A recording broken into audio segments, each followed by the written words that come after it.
Olá, meus caros, voltamos então. E agora a gente vai estudar o princípio da legalidade que está no artigo 5º, inciso 2. Olha só o que diz lá. Ninguém será obrigado a fazer ou deixar de fazer alguma coisa senão em virtude de lei. Esse também é um princípio, um direito fundamental que surge dos direitos de primeira dimensão, para que o Estado não obrigue ou não prenda alguém sem que haja uma lei prévia e sem que a conduta daquela pessoa se enquadre no desrespeito a esta lei prevista, né? Então, para que alguém seja obrigado a fazer ou deixar de fazer alguma coisa, é preciso que haja lei previamente especificando isso, certo? Este princípio é o chamado princípio da legalidade, como eu já disse para vocês, e ele, ao ser aplicado à administração pública, ele tem um outro viés. Então, enquanto um particular, o cidadão, pode fazer tudo aquilo que a lei não lhe veda e não é obrigado a fazer nada que a lei não lhe obrigue, a administração pública, em atendimento ao princípio da legalidade, só pode fazer aquilo que a lei lhe permite. Olha só, enquanto a gente, nós, cidadãos, podemos fazer tudo aquilo que a lei não nos veda, a administração pública só pode fazer aquilo que a lei lhe permite. Existe um campo de discricionariedade, de liberdade do administrador público dentro disso, né? Mas isso também tem previsão legal. Muito bem?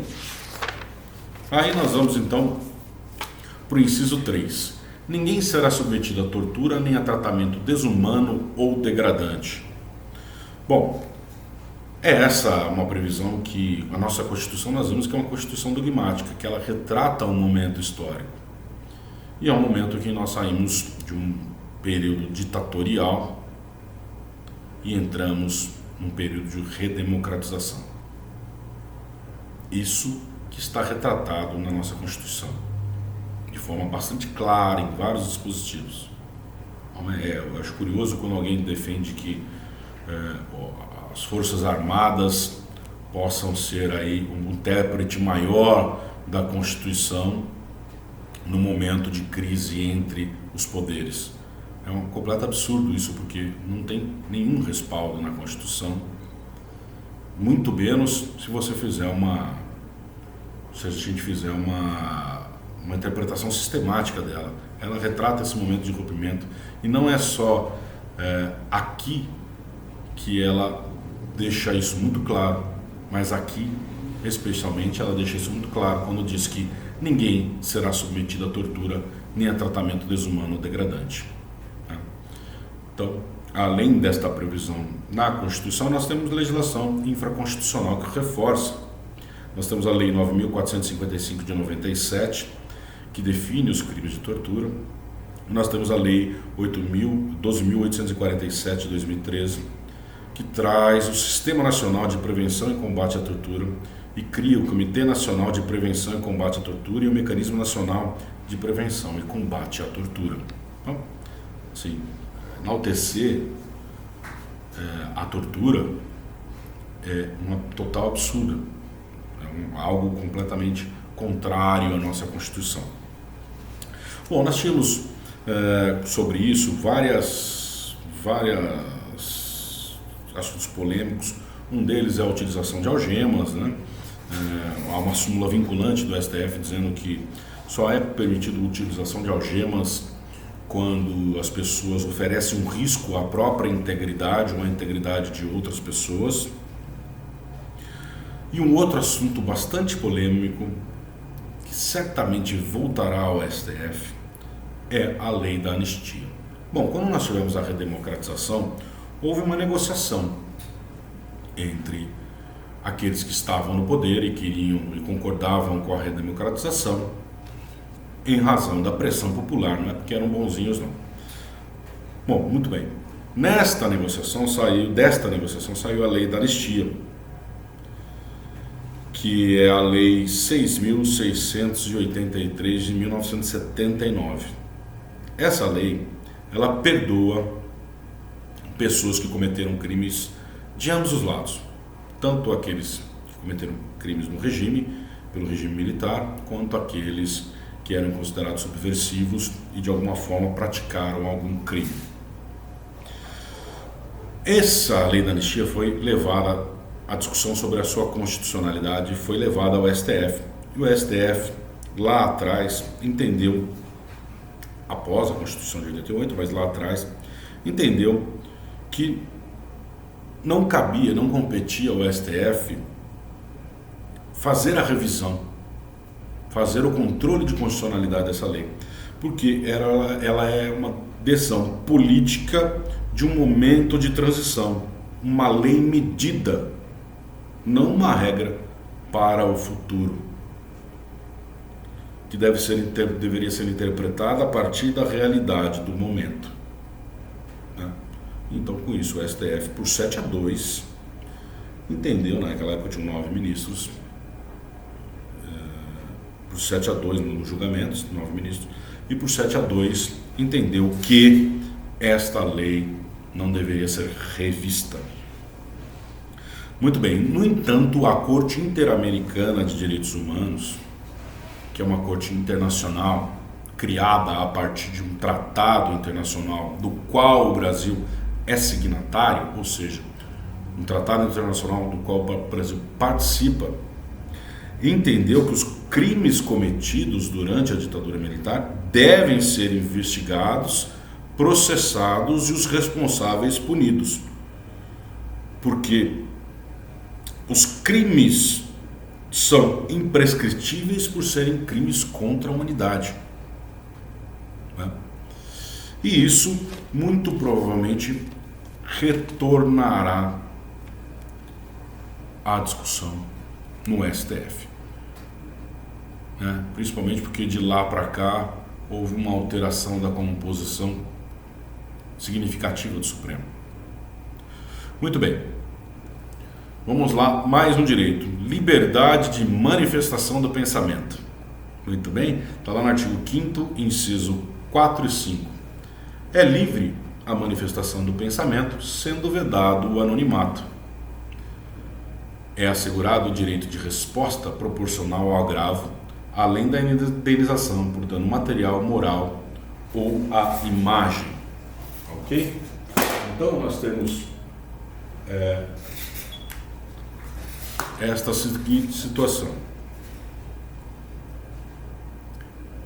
ninguém será é livre a manifestação do pensamento, sendo vedado o anonimato, mas é assegurado o direito de resposta proporcional ao agravo ou à ofensa praticada no livre exercício da manifestação do pensamento, além de indenização por dano material ou moral à imagem, né? Por isso que nós temos assim: existe a liberdade de manifestação, ela deve ser exercida plenamente, mas é vedado o anonimato. Por quê? Porque se você cometer algum excesso, você não deverá sofrer uma censura prévia, mas deverá ser responsabilizado, sendo assegurado ao ofendido o direito de resposta proporcional ao agravo e eventual indenização por dano material ou moral à imagem. Por isso que no inciso 4 está dizendo que, embora seja livre a manifestação do pensamento, é vedado o anonimato. Bom, muito bem, vamos ver o que nós temos em relação de polêmicas em relação a esse dispositivo. Essa liberdade, ela se reflete, esse direito de liberdade de livre manifestação do pensamento, ele reverbera em outros dispositivos, como no artigo 220, direito à opinião, no artigo 5º, inciso 9, no 215, a liberdade de expressão artística, no artigo 206, 2, a liberdade de ensino e pesquisa,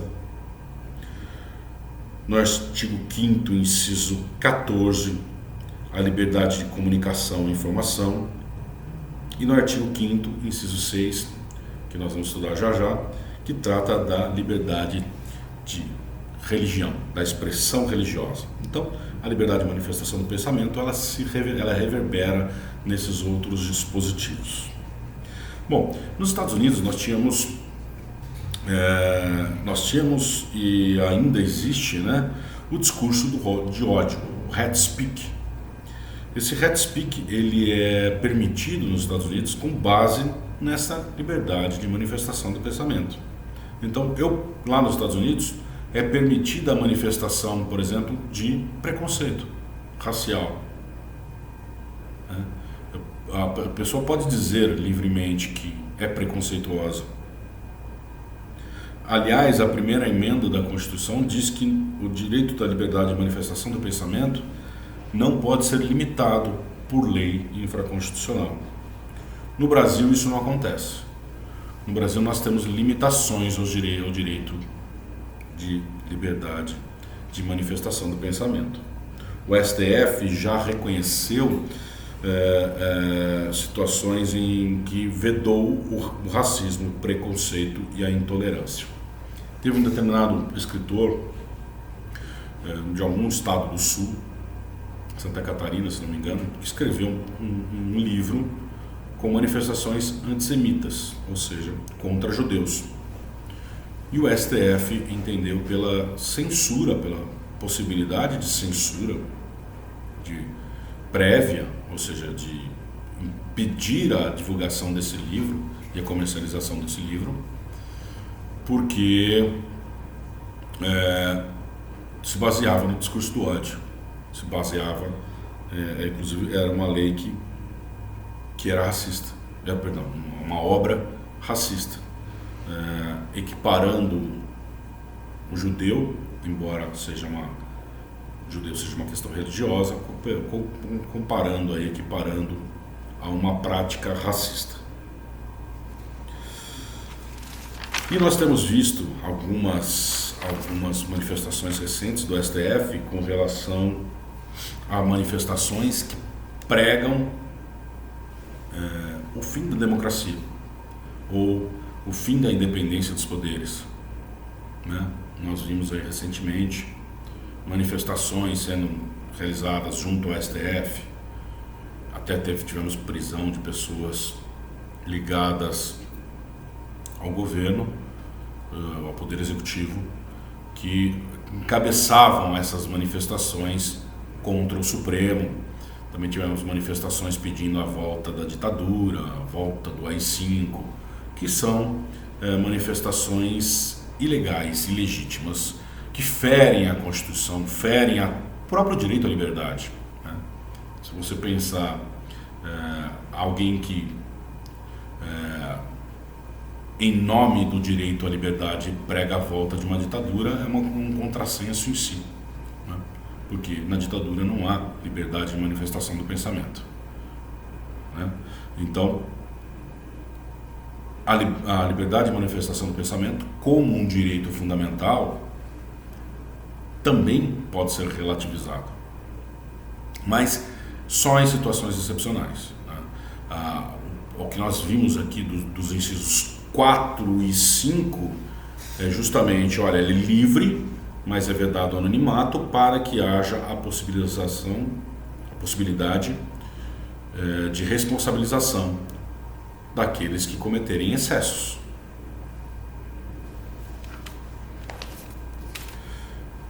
Bom, com relação ainda ao direito de liberdade de manifestação do pensamento, nós temos aqui uma vedação ao anonimato, mas olha só, nós temos a possibilidade de documento apócrifo ser tido como prova em processo. O que é esse documento apócrifo? É aquele que justamente não se consegue identificar a pessoa, desde que este documento seja a prova do cometimento de um crime. Por exemplo, um bilhete apócrifo pedindo um resgate de um sequestro, ou um bilhete de ameaça.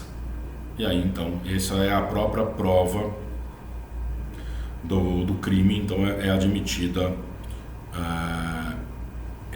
este documento, ainda que anônimo. A delação anônima, por si só, ela não pode servir de prova para que haja condenação de ninguém. Ela pode servir de um gatilho, um estímulo, uma indicação para que um crime seja investigado, mas não servir como prova para uma condenação. Sobre o direito à liberdade de manifestação do pensamento, nós temos ainda a questão da marcha da maconha, né? Nós tivemos aí no passado prisões de membros de banda porque defendiam a legalização da maconha, e nós tivemos repressão à marcha da maconha, mas o STF, na ADPF 187, entendeu que é legítimo o movimento de defender a legalização de algo que é ilícito, né? Não, evidentemente, fazer a apologia ao crime da utilização de entorpecente ou da apologia ao crime de tráfico de entorpecente. Isso é vedado, porque é uma apologia a um crime. Agora, defender a legalização, como defender a legalização do aborto, não é um crime em si, tá? Está dentro desse campo de liberdade de manifestação do pensamento, segundo a decisão do próprio Supremo Tribunal Federal. Muito bem, pessoal. Então agora nós vamos para o estudo da liberdade de crença, de consciência e crença, que estão previstos no inciso 6 a 8. Vamos lá. Inciso 6. É inviolável a liberdade de consciência e de crença, sendo assegurado o livre exercício dos cultos religiosos e garantida, na forma da lei, a proteção aos locais de culto e às suas liturgias. Inciso 7. É assegurado, nos termos da lei, a prestação de assistência religiosa nas entidades civis e militares de internação coletiva. E 8. Ninguém será privado dos direitos por motivo de crença religiosa ou de convicção filosófica ou política, salvo se as invocar para eximir-se de obrigação legal a todos impostas e recusar-se ao cumprimento de prestação alternativa fixada em lei. Bom, vamos lá. Isso aqui traz um monte de assunto polêmico e discussão em torno da liberdade de consciência e de crença, tá? Bom, primeiro caso, a primeira situação polêmica é algo que a gente já viu, né? O Brasil é um estado laico, né? E a gente tem que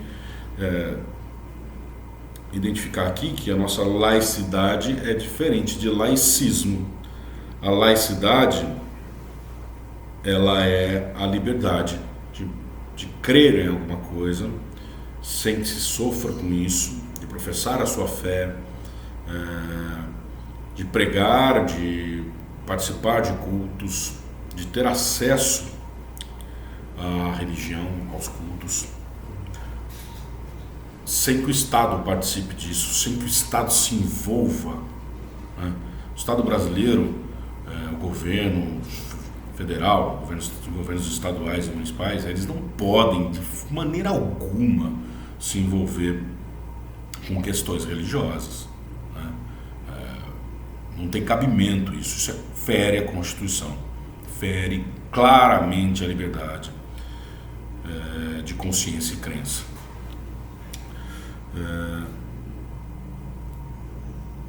A liberdade de consciência e crença traz a laicidade do Estado. O laicismo é a proibição da profissão de uma fé, de se ter uma religião, né? Então, laicidade é diferente de laicismo. Vamos nos atentar a isso. Bom, como um país laico, a expressão sob a proteção de Deus no preâmbulo fere a laicidade do Estado? O STF já entendeu que não.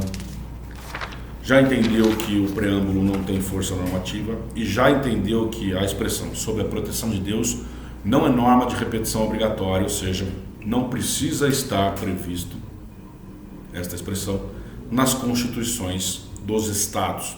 Isso aconteceu porque a Constituição do Acre não traz a proteção de Deus e um partido ligado à religião entrou com uma ação questionando a constitucionalidade da Constituição do Acre, justamente por não trazer lá a expressão sobre a proteção de Deus, como se não tivéssemos problemas mais importantes para serem resolvidos, né?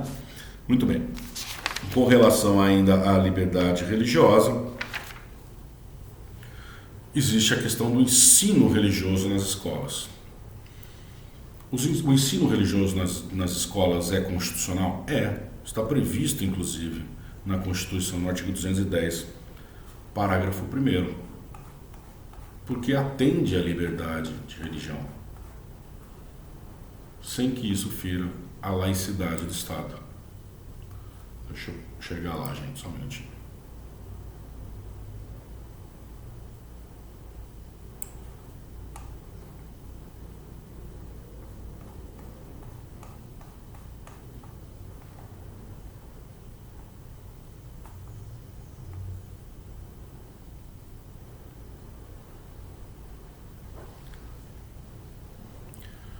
Diz lá,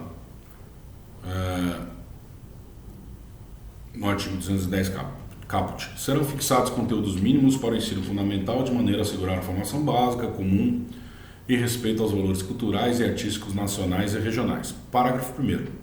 O ensino religioso de matrícula facultativa constituirá a disciplina dos horários normais das escolas públicas de ensino fundamental. Então, existe a possibilidade de se ter ensino religioso nas escolas. A discussão que se traz é, esse destino tem que ser confessional, esse ensino tem que ser confessional ou não. Nós já vimos que a matrícula é facultativa. O que significa ser confessional? Ele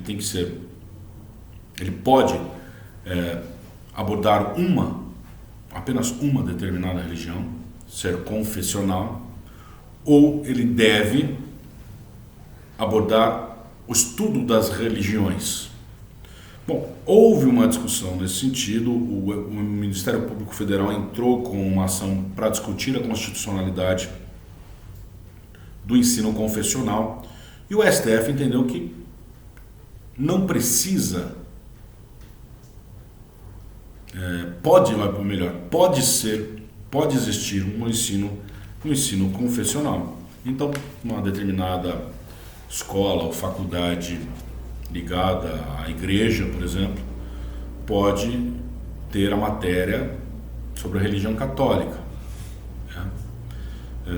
O Mackenzie, por exemplo, que tem uma tradição protestante, pode ter lá o ensino religioso da sua religião, portanto confessional.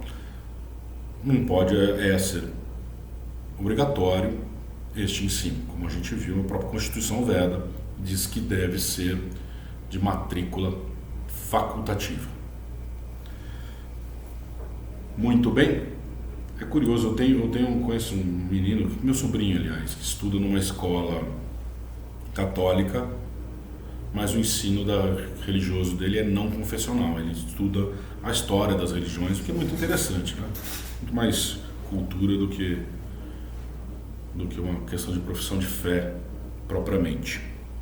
Bom, feriados religiosos ferem a laicidade do Estado? Também não, já houve entendimento nesse sentido, porque se tornaram algo da cultura brasileira. Se a gente pegar, por exemplo, o nosso primeiro santo brasileiro, que é o Frei Galvão, nós não temos aí no dia de comemoração do Frei Galvão um feriado, né? Nós temos feriados anteriores e que já fazem parte da cultura, mas embora recentemente apenas tenhamos tido o nosso primeiro santo brasileiro reconhecido pela Igreja Católica, no dia de sua comemoração não é feriado no Brasil, porque não é algo que faça parte da cultura criar um novo feriado. Os que já existem, sim, fazem parte da cultura brasileira. Casamento religioso tem efeito civil em qualquer religião. Transfusão de sangue de testemunha de Jeová. As testemunhas de Jeová entendem que receber o sangue de uma outra pessoa pode torná-los impuros e, portanto, são contrários à transfusão de sangue. Uma pessoa numa situação de perigo que seja desta religião e diga o seguinte: olha, eu não quero receber transfusão de sangue, embora ela precise. O médico deve fazê-lo ou não? Esta é uma questão muito polêmica e que inclusive existem trabalhos de conclusão de curso sobre esta situação, né? Preservação da vida versus direito de liberdade religiosa. Bom, o entendimento predominante é: se for um caso de urgência, de perigo iminente, deve ser feita a transfusão, desde que não haja uma outra terapia que possa ser aplicada ao caso.